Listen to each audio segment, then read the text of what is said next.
As mid-career professionals, you are often told, and I advocate for this, that your network is your net worth, and you should constantly focus on growing and building your network. But how? Let's face it, you are busy, you are tired, and for some of you, networking feels weird. So, in this episode, I'll share with you some of my best networking tips to take you to the end of 2025 and set you up for greater success in your career when you learn to simplify your networking and keep it very genuine and authentic. You want one quick tip? Don't be a jerk. Let's get started.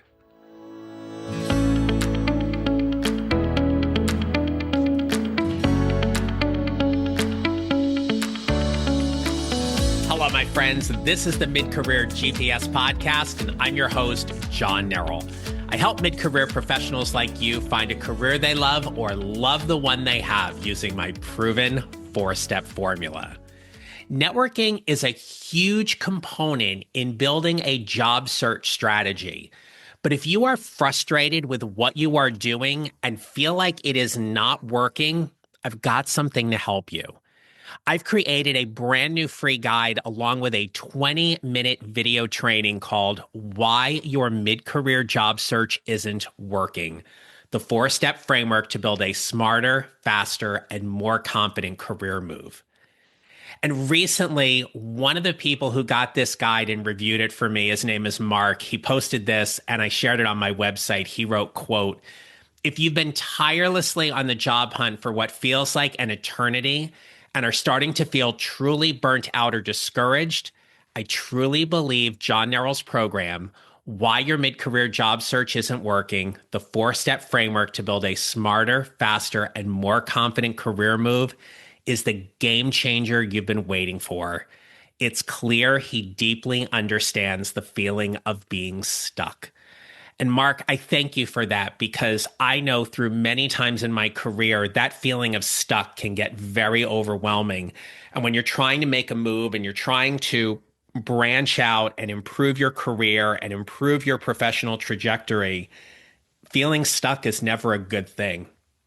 So it's one of the reasons why I created this guide and video training for everybody was to help get you unstuck by giving you some very tangible and actionable things that you could implement right now, especially as we head into the last 4 months of 2025.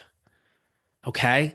And so today's episode here is all about building a networking strategy that is very genuine and authentic to you. So right away, what I want to share with you is that let's reframe this idea about networking. Networking at its core is relationship building. And at the top of the episode, I said to you, don't be a jerk or stop being a jerk, right? Here's the thing. A bad networking connection is going to be someone who makes it all about them and keeps it all one-sided. See, networking isn't about how many connections you have on LinkedIn or how many contacts you have in your email list. Networking is about building a professional relationship that is genuine and is cultivated over time. I am very fortunate that I have what I like to consider a very solid LinkedIn network. Okay. I have over 10,000 followers on LinkedIn, and it's not huge or vast or anything like that. But here's the thing. I could take 1% of that list and I could reach out to anybody who is in that 1% of my list, and I know they'd respond right away. I know they would be there for me as much as I am there for them because we've built these relationships over time. See, oftentimes when you're unemployed or you're looking to make that next move in your career, networking can start to feel very transactional. We need to reframe that. Networking is something that you're going to do over time and not just when you're looking for a job, But networking is about giving, it is about supporting. And yes, there comes a time when you have to ask. Okay. There have been a few things over the summer that I've been working on that I have had to go to my network and ask for something and ask for a potential opportunity. But that is only because we have cultivated this relationship over time that now making an ask feels very genuine and authentic at this point. So many times I have mid-career professionals who reach out and they're like, what do I have to do to get someone to offer me a job? And they don't know the person. There's no trust established. There's no likability. And of course, when there's no trust, why would somebody even enter into a potential recommendation or advocating for you to work in their company when they have no idea who you are? So, networking is a long game. It is not something that happens very quickly or immediately. You have to take time to build those professional connections over time. So, here's another tip I want you to pay particular attention to. I have talked about this on the podcast before. You need to have what I call a unique professional value statement. It is not a pitch. When we're pitching, we are wanting something, we are asking for something. When I show up from a place of value and service, I am looking to connect, support, and more importantly, help you in some way. Oftentimes, what I see is that mid-career professionals think that they've got a pitch, like they're on Shark Tank. Shark Tank's a great show. I like it. Okay. But if you are pitching to a company, an interviewer, or a potential networking connection, they're going to have their defenses up. That's why having a unique professional value statement that very clearly talks about who you help and what you help them do gives the other person an opportunity because of the clarity you provided them. It gives them an opportunity to react and determine whether or not they can actually help you. As an example, at the start of every podcast episode, I share my unique professional value in the introduction. I say, I help mid-career professionals who feel stuck, undervalued, and underutilized show up to find a career they love or love the one they have. My unique professional value is centered on the transformation I am going to help you get as a coach, a public speaker, a workshop facilitator, a host, all of those things. But a unique professional value statement needs to be clear and clean. When you're networking with somebody and you say to them, I'm a project manager, I'm a financial professional, I'm an educator, what you've done is you've given such a broad label that now you've given up command of your narrative. Now it's left for them to decide what they think you actually do as opposed to telling them. Oftentimes, I never tell people when I introduce myself that I am a coach because it conjures up a lot of different images about what coaches are, what they do, and what their impressions are. I remember early on, I said to somebody, I said, oh, I'm a coach. And they go, oh, are you a life coach? I have nothing against life coaches. Life coaches are great. It is not my area of expertise. And I thought, wow, I've already lost them because they've already gone somewhere that I didn't want them to go. That's why I created this unique professional value statement. And it's what I coach my clients on, both privately and inside my membership community, to build and have. And when you have that, one of the best ways to do it, you're going to put it in two places. One is on your LinkedIn headline, and secondly, in your about section. That way, then people get to see in two places exactly who you are and what you do. Now, another tip here is let's acknowledge you already have a network. It doesn't matter how many people, you already have a network. And so before you start thinking about expanding upon your network and pulling so many more people into it, think of this. Leverage your existing network first. Do an audit. Go through your list of connections and identify the people whom you trust, you are closest to, you know very well. And these could even be colleagues you worked with on a previous job, but maybe you've lost touch a little bit. You are not starting from scratch when you are networking. You already have a network established. Think about your former colleagues, your bosses, your clients, your vendors, your mentors.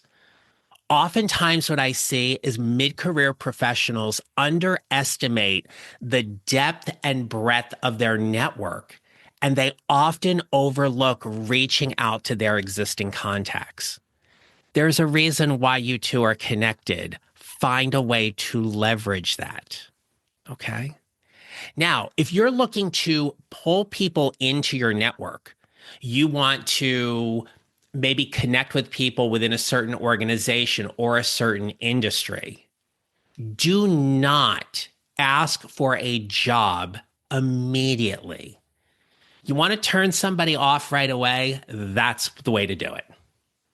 What you want to do is you want to invite them to a conversation and ultimately ask them for some advice or guidance. It's one of the reasons why I love and advocate so strongly for informational interviews, because we did them when we were younger and somehow we forget to do them as we get older. Create that informational interview and conduct it much like you would any other kind of business meeting. Have an agenda. Say to that person, I'd love to get your perspective about working at this company, what you enjoy about your field. I'd love to get your thoughts on where your career field or your industry is going over the next 5 years. How much is AI impacting your industry? Rather than saying, hey, I'm currently unemployed. Do you have any openings at your company? Yeah, I don't know you. That's not going to happen. That's nothing more than something you want, and it is a pitch, and it is a huge turnoff. Keep in mind, if we show up from a place of value and service, and we show up from a place of looking for support, in general, people want to help. Okay. People are more willing to offer you advice or guidance that could potentially lead to referrals. So one of my favorite questions I love asking at the end of an informational interview is, who else should I be talking to? It lets them tap into their own network. But then I take it another step further. And this comes to the next piece. If we are truly building professional relationships, these relationships must be rooted in support and service. In other words, give before you ask. Hey, I've really enjoyed our conversation today. Who can I connect you to? Who's a great connection for you? Who's been someone you've been wanting to meet or talk to about something professionally? Maybe there's somebody in my network I can connect you to. One of my values is about connection. I love it when I am able to connect a client or a professional connection to someone in my network and they just take it and run with it. In this podcasting space, I've gotten to know other hosts. I've gotten to know them. In some cases, I've been on their show and vice versa. And oftentimes we'll refer guests to each other because they're a really, really great guest.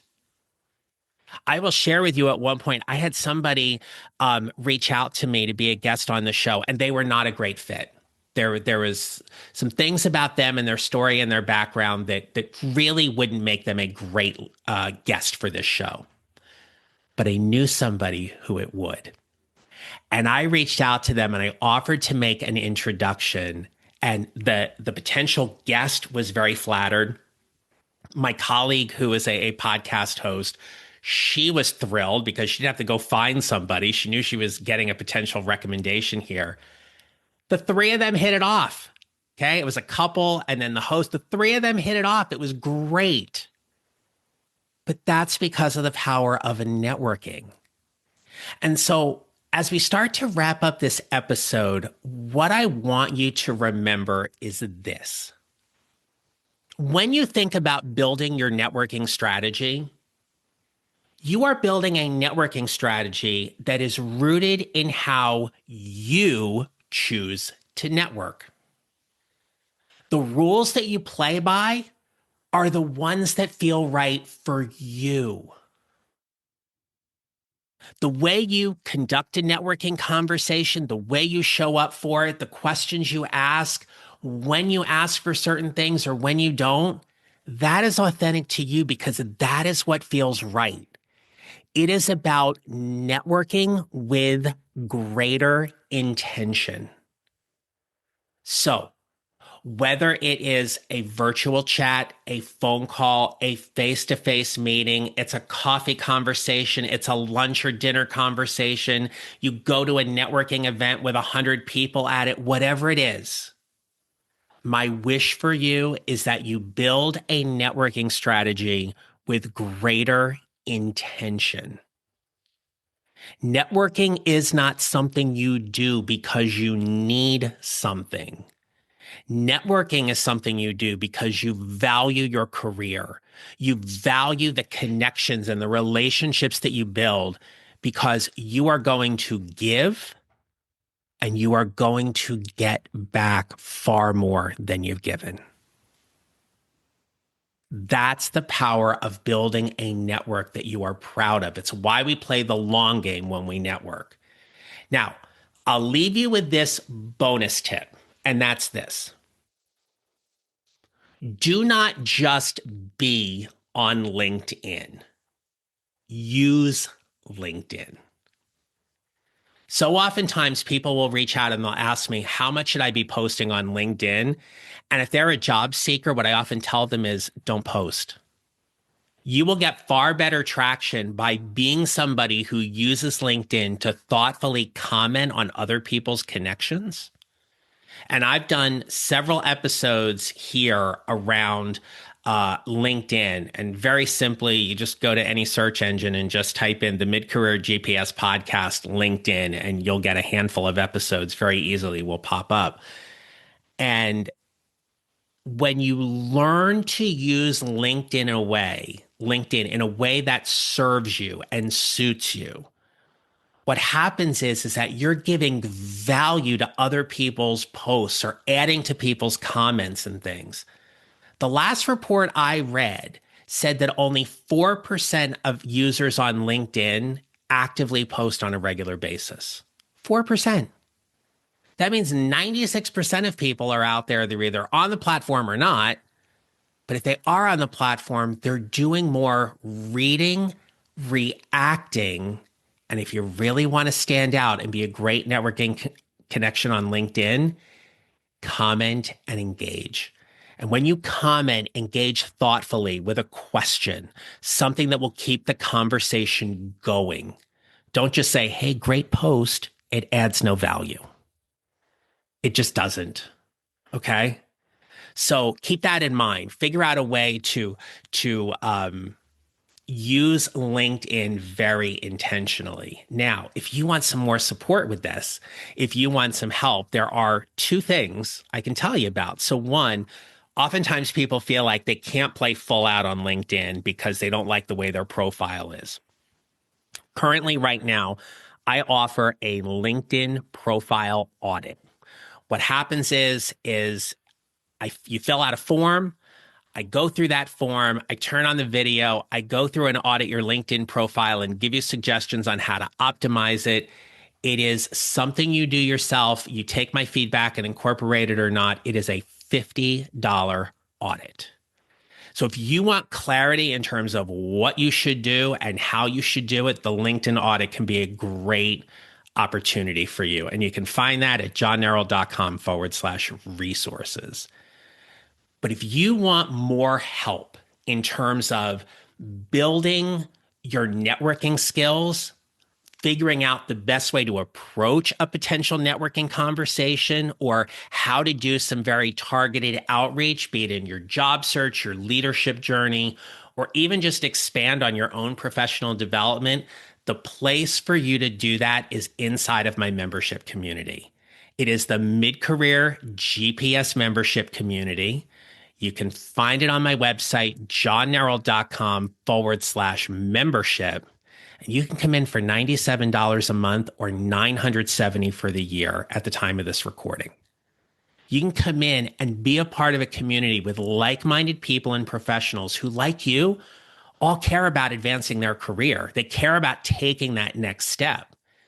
And one of the greatest things is that you then get to figure out how to build your network and build a networking strategy that takes the weirdness out of it because you are more confident and competent in how you want to build your network. So check that out, johnneral.com/membership. You go to the website, johnneral.com. It'll be right up there at the top. You can click on the link. Would love to have you come on into the membership. It's a great way to start building your mid-career GPS and develop it even further. All right, my friends, if there's one big action step from this episode, it's this. Start building a networking strategy that you can confidently execute upon. And remember, it is not about always asking for things. Networking is about building a professional relationship with someone whom you trust, you like, you care about, you are invested in, and you can be a support for them, and they can be a support for you. So until next time, remember this. You will build your mid-career GPS 1 mile or 1 step at a time, and how you show up matters. Make it a great rest of your day. Thank you for listening to the Mid-Career GPS podcast. Make sure to follow on your favorite listening platform. And if you have a moment, I'd love to hear your comments on Apple Podcasts. Visit johnneral.com for more information about how I can help you build your mid-career GPS, or how I can help you and your organization with your next workshop or public speaking event. Don't forget to connect with me on LinkedIn and follow me on social at John Neral Coaching. I look forward to being back with you next week. Until then, take care, and remember, how we show up matters.